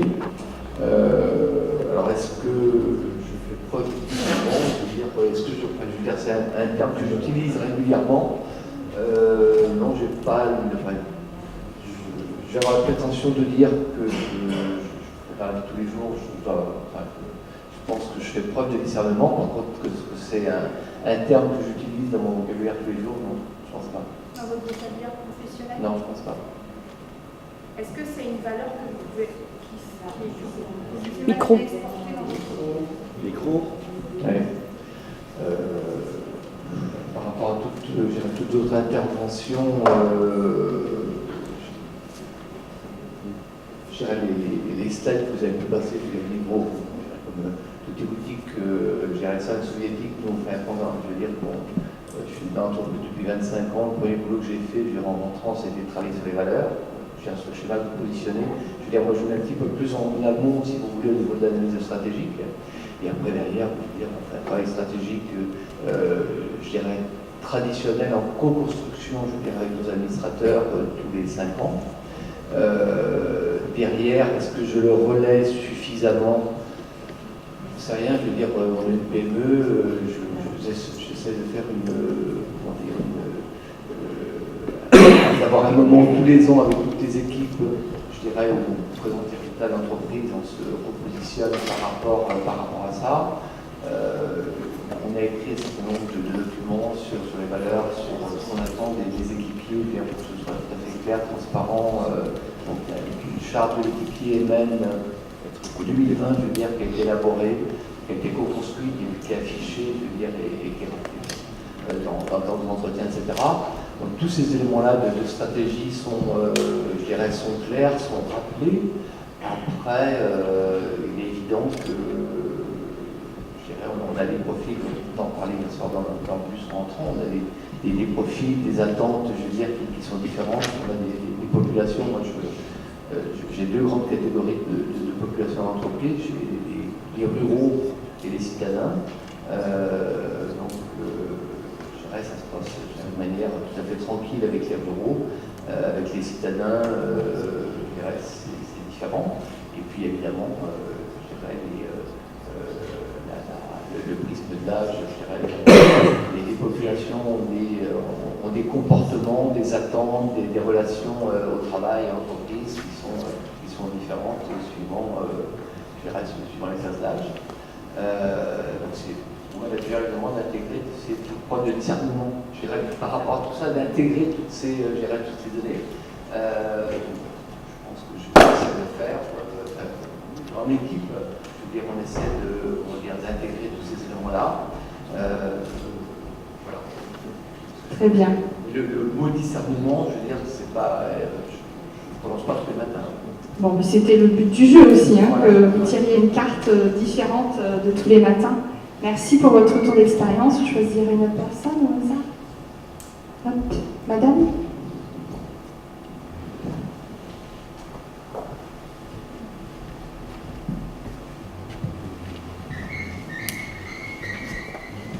C'est quoi comme mot? Estime de soi.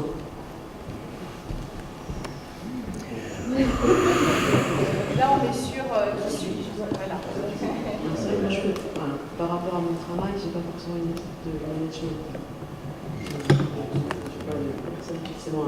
Merci beaucoup. C'est un peu plus compliqué. Est-ce que vous travaillez en transversal? Oui, un peu plus. D'accord. Là, on est sur une carte qui renvoie sur soi, la première partie de l'exposé, qui suis-je en fait? Donc, estime de soi.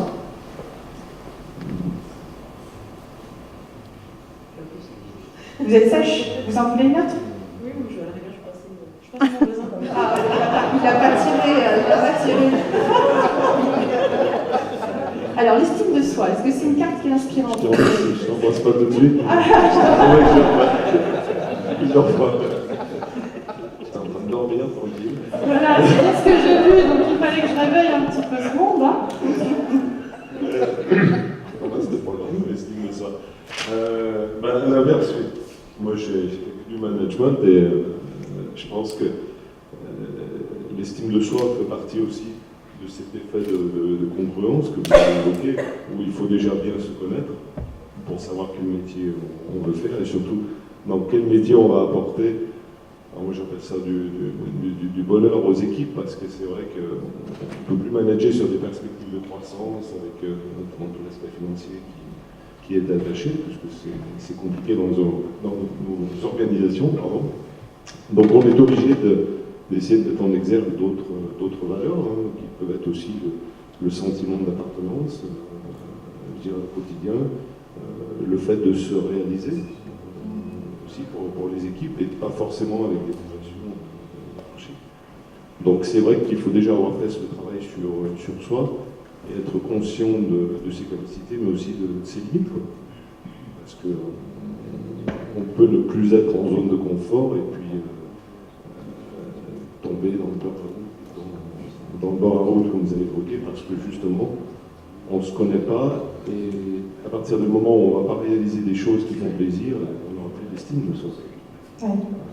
Vous avez une estime de vous? Oui, je pense que j'essaie d'être naturel en toutes circonstances, de ne pas faire illusion, et puis d'apporter, oui, un espèce de bonheur, ou peut-être une perspective, parce que voilà, on a un chemin de vie, et puis l'âge aidant, tout ce qu'on a pu vivre, qui n'est pas toujours facile, malheureusement, à titre perso ou professionnel, fait qu'à un moment, il faut se reposer sur ses fondamentaux. Et moi, j'essaye de ne pas faire illusion. Voilà. C'est la bonne clé. Hein. Vous parlez d'exemplarité, de congruence. Si on se connaît bien, qu'on a une estime de soi, tout en étant modeste, on n'est pas obligé de, voilà, on peut être extrêmement narcissique, hein, non, peu importe. Mais l'idée, c'est de se reconnaître aussi, de se reconnaître dans son accomplissement. Et le manager, s'il ne se reconnaît pas, ça se sent. Et les équipes ont du mal, en fait, à suivre les directives s'il n'est pas congruent, qu'il soit expansif ou qu'il soit introverti. Oui, voilà. bien sûr. C'est pas une question de caractère, c'est surtout une question de congruence. C'est sûr qu'un directeur financier, on ne va pas attendre la même chose d'un directeur commercial sur l'aspect expansif ou sur la capacité à mobiliser des équipes, parce que les équipes ne sont pas dans la même attente, quoi. Quand on est sur des postes offensifs, opérationnels, pour lesquels finalement on laisse de plus en plus d'autonomie, mais tous les gens ne sont pas capables d'accepter cette autonomie. Ça crée plein de stress. Moi je pense que c'est le gros travail des prochaines années, c'est qu'on n'y travaille plus une équipe, c'est un ensemble de petites cellules qui sont suffisamment autonomes pour prendre des décisions au quotidien, parce qu'on a des taux d'encadrement qui sont faibles, et qui en même temps sont dirigés vers un but commun, d'où l'intérêt de bien partager en amont à la fois le but et les moyens d'arriver à cet objectif. Les moyens d'arriver à cet objectif. C'est intéressant ce que vous dites, ce qu'on a dit tout à l'heure sur la notion de capacité. On a à travailler, à déconstruire les schémas, les paradigmes, les schémas mentaux. On attend du manager sachant, comme on attend du professeur la consigne, quoi. Et on est sur une révolution dans le monde de l'éducation où les enfants même se rebellent pour pouvoir plus s'exprimer, avoir plus de liberté, les réseaux sociaux, etc. qui se développent. Et c'est de dire, quand vous avez des collaborateurs, vous avez des adultes qui doivent avoir la capacité de co-construire. Et ça, c'est difficile s'ils ont un schéma mental en fonction de leur histoire qui les a conditionnés, ou voir que dans leur expérience, à un moment donné, quand ils ont pris des initiatives, ils se sont fait taper sur les doigts, qui font que naturellement, on rentre dans sa coquille. Et on va dire, oui, mais le management participatif, c'est une mode, on va revenir au bâton à un moment donné, quoi. J'ai entendu ça aussi, quoi. Oui, puis je pense que c'est la pluralité des équipes qui font la richesse. Oui. Si le manager est le plus technique de ses équipes, il ne va pas leur laisser suffisamment de liberté pour qu'elles s'expriment. Moi, je crois qu'au contraire, il faut avoir des profils, des formations différentes et se retrouver uniquement sur des valeurs, et puis même pas des principes, mais des schémas de vie. Et en tout cas, où on fera appel à d'autres formes d'intelligence, par exemple l'intelligence émotionnelle, relationnelle. Je pense que le manager, et encore plus le DG, qui ne peut pas avoir la compétence de l'ensemble de ses services, va être obligé de retrouver ses équipes, de les emmener dans une direction grâce justement à tous ces items sur lesquels il aura réussi à avoir un accord et emporter l'adhésion. Tout à fait. Merci beaucoup. Allez, un dernier.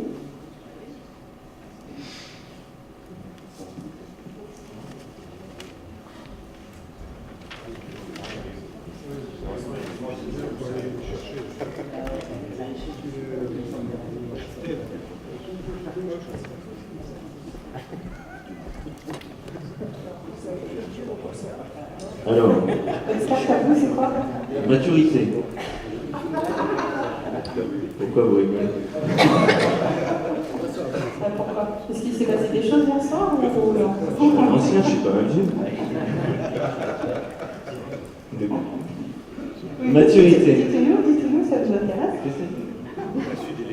Alors, maturité. Est-ce que je peux dire que moi je suis un jeune manager, enfin, quand même. Ça fait... je me considère jeune. Après, ce mot maturité, ouais, c'est une responsabilité quand on est, je pense, manager. Enfin, moi, ça m'inspire à l'instant, c'est dire voilà, on doit, dans notre travail au quotidien, on a des équipes, il y a plein de personnes qui ont parlé de choses, c'est vraiment intéressant, différentes. Avec des niveaux de peut-être maturité différentes dans le travail qu'ils font. Nous-mêmes, déjà, on doit déjà savoir à quel niveau de maturité on est dans notre poste. Je ne parle pas de maturité de l'âge, maturité de gérer dans notre tête, si on est vraiment bien dans notre travail. Ça rejoint un petit peu tout à l'heure le bien-être, mais c'était tout à l'heure qui a été choisi. La connaissance de soi. La connaissance de soi, l'estime de soi. L'estime de soi. Je fais un peu ce rapport entre la maturité et l'estime de soi. Donc, ouais, je pense que il y a une maturité d'esprit, une maturité de reconnaître ce qui est bon chez les autres et essayer de le faire progresser. Une maturité d'écouter aussi, parce que je pense qu'on apprend avec le temps et cette maturité, on ne l'a peut-être pas au début, mais elle se co-construit grâce aux autres. Moi, je crois beaucoup, en tant que manager, j'apprends beaucoup de mes collaborateurs. Je leur dis souvent qu'on progresse grâce à eux. Nous, on est un peu un catalyseur, tout ça. On sait où on veut les emmener. On est un vrai coach. Cette maturité, elle vient à un moment peut-être différent dans notre vie. Ce qui nous implique, quand on est peut-être plus jeune manager, à faire des choix de temps en temps. Moi, j'ai fait des choix de quitter une entreprise pour aller dans une autre. Pour faire justement ce que je fais aujourd'hui et dans lequel je m'épanouis. Donc je dirais ça, c'est pour moi une approche de maturité de la personne. Et puis, voilà, je pense que c'est un vrai travail pour nous d'amener nos collaborateurs à mûrir aussi, c'est du partage, à les aider à co-construire leurs nouvelles idées, à les faire avancer. Donc ce mot-là, me va bien, il y en avait d'autres qui m'allaient bien aussi. J'aurais pu aussi m'exprimer. Il ne faut pas me donner le micro parce que je parle beaucoup. Et à quoi vous fait penser le dessin d'enfant? Alors, le dessin d'enfant, si vous ne voyez pas, c'est un arbre avec un très grand tronc. Alors, le rouge, je ne sais pas ce qu'il met. Il met quoi? C'est des pommes, en fait. Des pommes. C'est des pommes. Ça fait bien, je suis normand. Il y a souvent une petite phrase en dessous de la maturité. Ai-je trouvé le juste équilibre entre profondeur du maître et la légèreté de l'enfant? L'expérience prend mon chemin plus sûr et éclaire celui des autres. Vous avez 2 heures pour faire ce message. L'expérience rend mon chemin plus sûr, c'est ce que vous nous avez dit, le choix que vous avez fait de changer de structure qui a plus de sens pour vous, et éclaire celui des autres. Je dirais à un moment, moi je crois beaucoup à. Il y a des choix, enfin, c'est ma vision, hein. Je pense qu'il y a des moments, il y a des opportunités qu'on doit choisir, et s'il y a des moments et des instants où on doit faire les choses. Et bien, je me dis, on doit toujours être là où on doit être. On passe, alors moi j'ai pas fait beaucoup de changements d'entreprise, j'ai plutôt une demi-carrière longue, si je peux dire, avec beaucoup de postes différents, mais où j'ai appris et où on a progressé ensemble avec des collègues et on a fait avancer la société. Et puis à un moment, on se dit, il faut passer à autre chose. Et peut-être que cette expérience-là, on doit la faire partager à d'autres. Donc c'était peut-être pour moi aussi le moment de changer. Et puis d'amener quelque chose de nouveau dans une entreprise. Parce que bon, tout le monde sait où je travaille aujourd'hui, qui a connu beaucoup de changements et beaucoup de fusions, et auquel on est en train justement de co-construire, on est complètement dedans, cette nouvelle stratégie qu'on a construite ensemble, ce nouveau positionnement d'entreprise, et c'est un choix de salariés. Donc on se retrouve, enfin moi je me retrouve beaucoup dans ce que vous avez dit. Alors il y a beaucoup de choses qu'on a encore à améliorer, mais oui, je suis très en face de votre travail. Très bien, merci beaucoup. Je vais récupérer ma carte. Regarde. Donc ça, C'est le jeu de cartes qui va avec le petit bouquin de mes grands copains, Souriez, vous managez. Ils ont fait un travail génial. Ils ont demandé à plein d'enfants d'illustrer ces cartes et ces mots, et ils s'en servent en outil pédagogique. Donc, je vais vous rendre un micro. Bon, mais merci beaucoup pour le partage. On va donc terminer, on est dans le timing. Hein.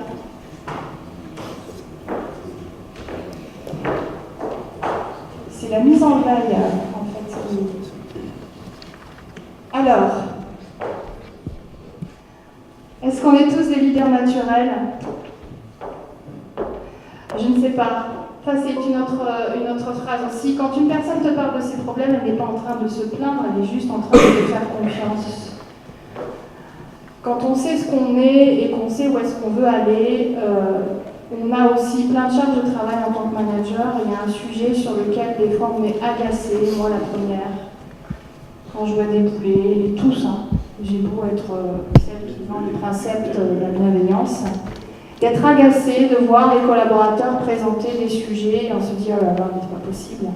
Mais il est juste en train de te faire confiance. S'il ne te parle pas, ça sera pire que tout. Donc voilà, donc c'est aussi un des outils de management positif ou de management bienveillant, d'avoir une approche d'accueillir l'événement qui vient à nous et pas de se dire que c'est une contrainte à gérer. On l'a dit tout à l'heure, manager, c'est être un coach.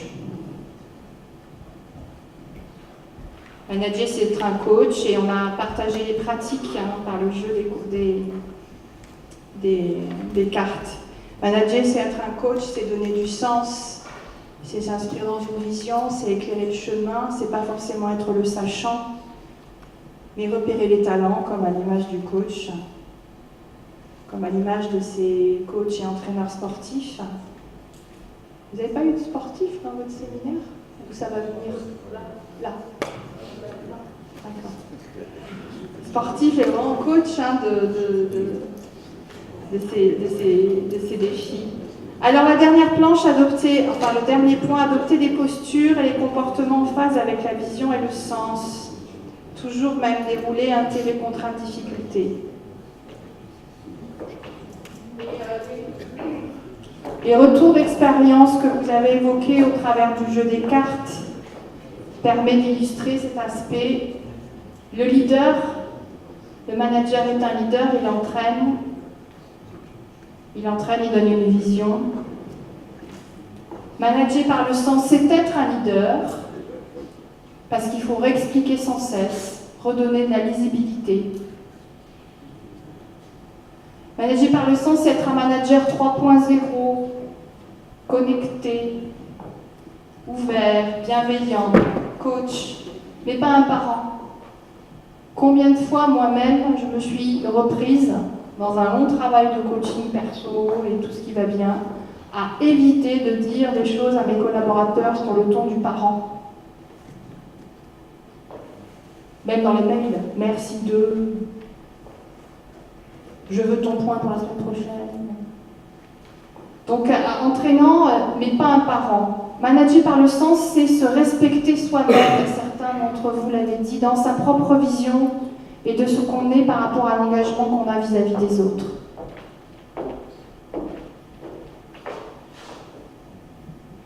Sinon, les effets négatifs, vous les avez compris.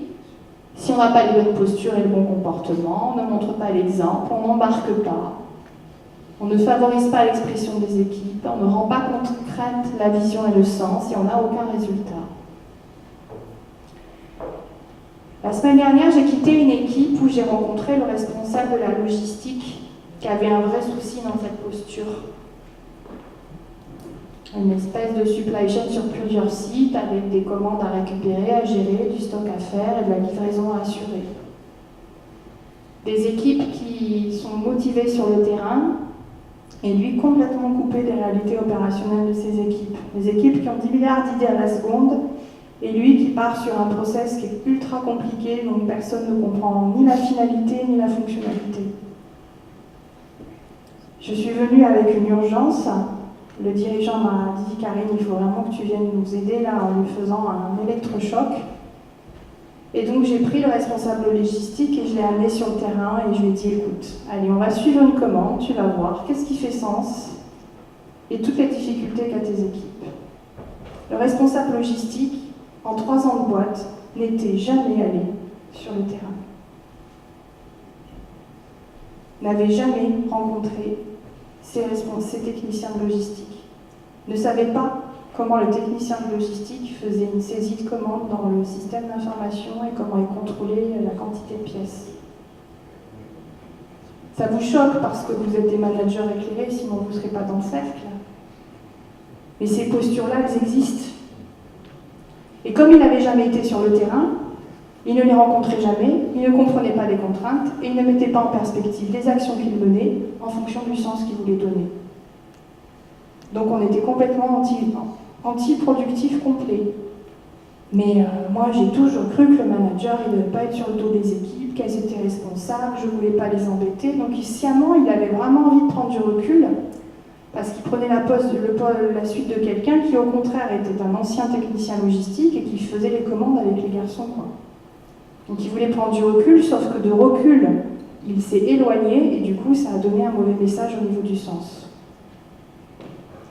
Donc ne pas montrer l'exemple, pas embarquer, ne pas favoriser l'expression des équipes, c'est vraiment contre-productif par rapport au management par le sens.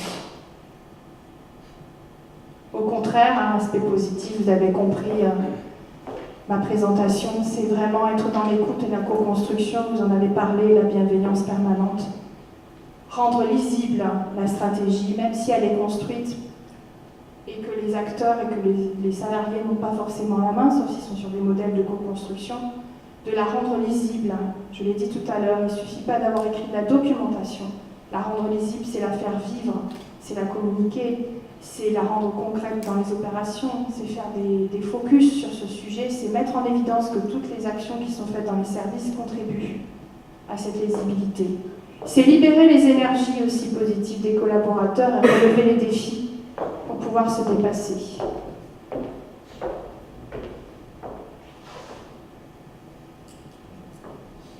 Alors vous avez le choix. Dans la littérature, on parle des 2 termes. Vous avez le choix d'être un manager qui est en train de devenir un leader, donc de pousser, ou de tirer. Dans la littérature, on va retrouver ces 2 notions, le manager qui pousse, qui entraîne, et le leader qui tire vers le haut. Il y a aussi une autre balance. Dans le quotidien, on est les 2 fonctions. Il n'y a pas un manager et un leader, on a à un moment donné des fonctions où on est en posture de manager et des parties où on est en posture de leader. Il y a des moments où, alors ça ne veut pas dire que c'est moins important sur leader et manager, c'est juste une histoire d'équilibre en fait, ça veut dire que ça bouge. Donc le leader crée une vision, une stratégie, la communique, motive, implique, on l'a vu, mais le manager planifie, budgétise, organise, contrôle. Et si justement il ne bascule pas de la fonction de manager et de leader et qu'il redonne du sens, la vision et le management par le sens ne peut pas se déployer. Voilà, j'ai sorti aussi ce qu'on retrouve très très souvent aussi dans la communication sur le management par le sens, c'est toutes ces valeurs positives, toutes ces soft skills en anglais, c'est-à-dire les compétences douces, voilà.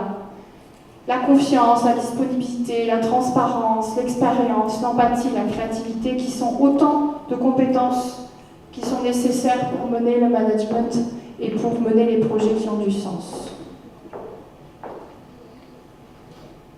Alors, voyons, on est quasiment dans le timing.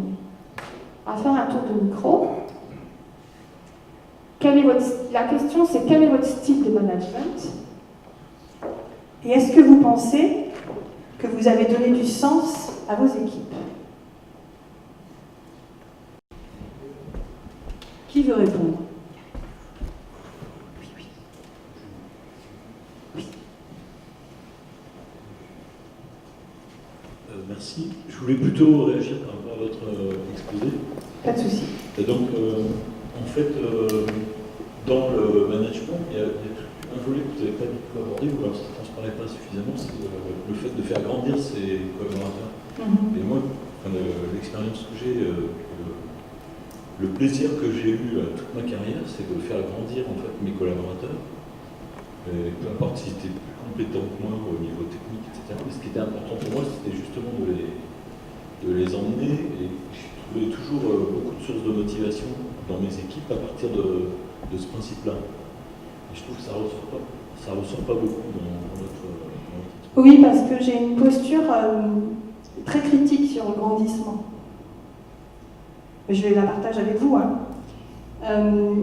De ce que j'ai observé, c'est pour ça que j'ai passé du temps sur la première partie en disant qui suis-je. Et j'ai souvent, parce que moi-même j'ai été manager et que j'ai été managée, et des fois on veut faire grandir ses collaborateurs, mais on veut les faire grandir par rapport à son cadre de valeur à soi, à son grandissement, et on projette. Moi, on m'avait projeté dans mon groupe international une carrière toute tracée, et qui n'était pas celle que je voulais faire moi. Et donc on m'a poussé, on m'a challengé, etc. Et j'ai eu fait ce même comportement sur mes collaborateurs. On fait grandir quelqu'un dans la mesure où la personne, elle est partie prenante de sa co-construction. Et dans le mot grandissement, il y a le mot parent qui me gêne encore. On ne fait pas grandir quelqu'un, on ne le fait pas motiver, il cherche les ressources, il est plutôt dans l'empowerment. Et c'est pour ça que c'est une notion que moi je ne présente pas dans le management par le sens, parce que je préfère dire qu'il faut partir sur un contrat d'équité en disant qu'est-ce qui fait sens pour l'équipe, qu'est-ce qui fait sens pour moi en tant que manager, et peut-on trouver une co-construction sur ce sujet. Voilà, c'est pour ça que je n'ai pas utilisé le mot grandir ou faire grandir ou accompagner, qui sont qui touchent sur le vocabulaire de l'éducation générale. C'est une question d'âge, généralement. D'autres réactions? J'ai mis des questions, mais ça peut être des réactions par rapport à mon exposé, hein, bien évidemment, c'était juste quelque chose, on nous reste 5 minutes avant 10h, 10h10, c'est ça.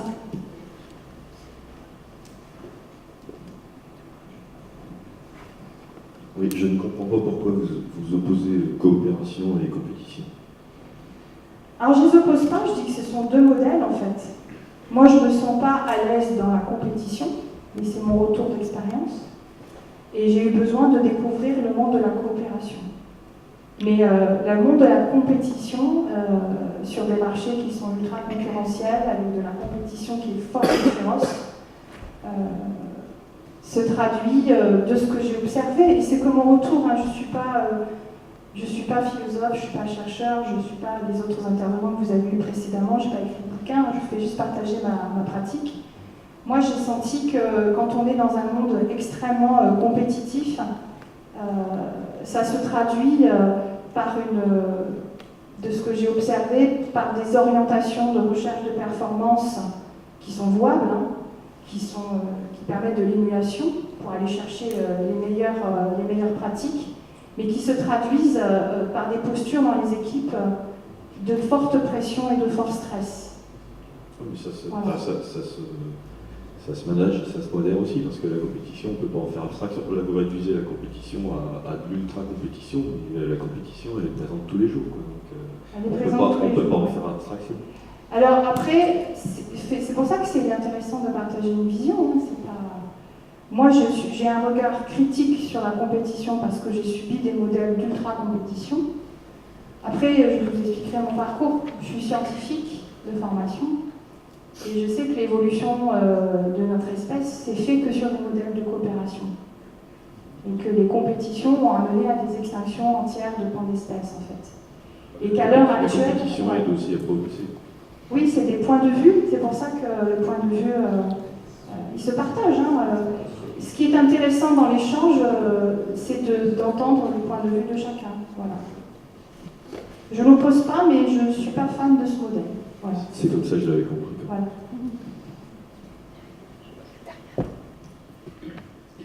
Moi, je voudrais revenir sur la première question et sur quelque part le petit moment où vous avez fait la comparaison avec le sport. Vous n'avez pas de sportifs qui sont venus, on parlait de coaching avant, et la phrase juste avant, vous avez dit c'est découvrir les talents. Et donc moi j'ai une interrogation, enfin c'est pas une interrogation. Notre rôle il est bien d'aller chercher le talent, d'aller chercher ce qui est le meilleur de chacun pour pouvoir le développer, pour répondre à notre vision, à notre sens. Sauf qu'on le voit dans le monde du sport, c'est ça que je voulais faire le parallèle, qu'est-ce que vous en pensez? C'est qu'à un moment donné, ça s'emballe. On l'a vu dans le foot cette année, on a des talents, entre guillemets, mais où la proportion de la valeur qui est donnée derrière est en train d'exploser.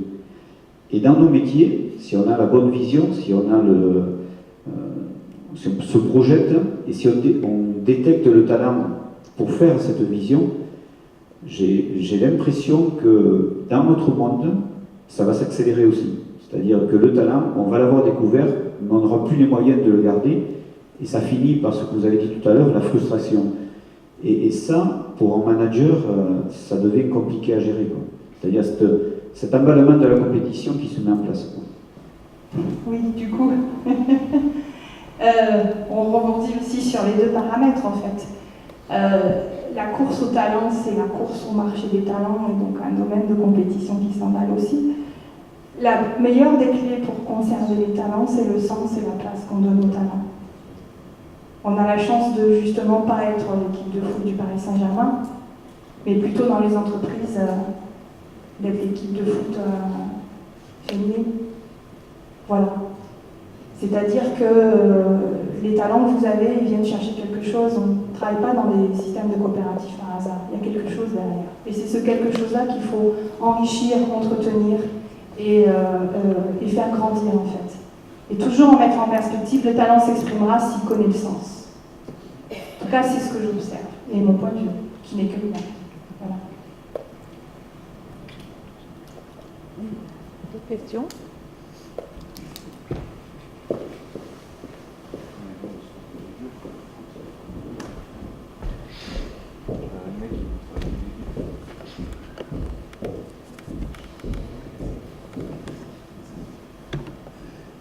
Oui, il y a une population, enfin deux populations sur lesquelles moi j'ai toujours un peu de difficultés, et j'en ai de plus en plus. Vous allez me dire, c'est peut-être la maturité qui devient critique.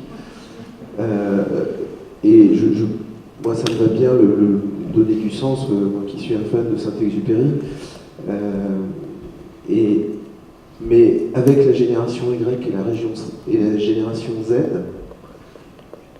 je ne sais pas leur donner du sens. Et peut-être que parce que je ne les comprends pas. Donc ça c'est une première chose. Et la deuxième chose, l'entreprise c'est une communauté, on a beaucoup parlé hier, et le sens il doit être partagé par la communauté. Sachant que le père hier nous a quand même donné un truc, il y a un élément indiscutable, c'est dans son schéma, c'est la recherche de Dieu. Donc déjà si on n'est pas d'accord, dehors. C'est ce qui se passe. Mais avec la génération Y et la génération Z, on les intègre, on arrive à leur donner du sens à un moment donné, et puis ça ne dure pas. Alors comment vous les abordez? Quel outil vous avez là-dessus? Alors, si c'est pas la première des questions que tout manager me pose, c'est peut-être la deuxième en fait. C'est le sujet, du coup moi-même, puisque je ne suis pas Z ou Y, mais plutôt X, comme certains d'entre vous. Donc moi je me suis rapprochée des gens de la sociologie, de la psychologie pour comprendre ça. Et puis j'ai rencontré aussi, puisque je coach des juniors entreprises, enfin des entreprises juniors en fait, qui sont connectées aux écoles de commerce. Je me suis dit, le mieux c'est de comprendre en tant que bon chercheur que je suis comment ils fonctionnent et quelles sont leurs modalités. Alors en termes d'outils, il y a un très bon bouquin qui s'appelle La génération Y par elle-même, qui est écrite, vous tapez ça sur internet, qui est écrit par une nana qui est extra, alors je ne me souviens plus, j'ai plus son nom en tête, il va me revenir quand je serai dans la voiture, c'est toujours à chaque fois que j'ai le blanc dans ces manifestations. Et qui donne des clés de compréhension parce que justement, alors maintenant elle commence à plus devenir si jeune que ça puisqu'elle a la trentaine bien passée.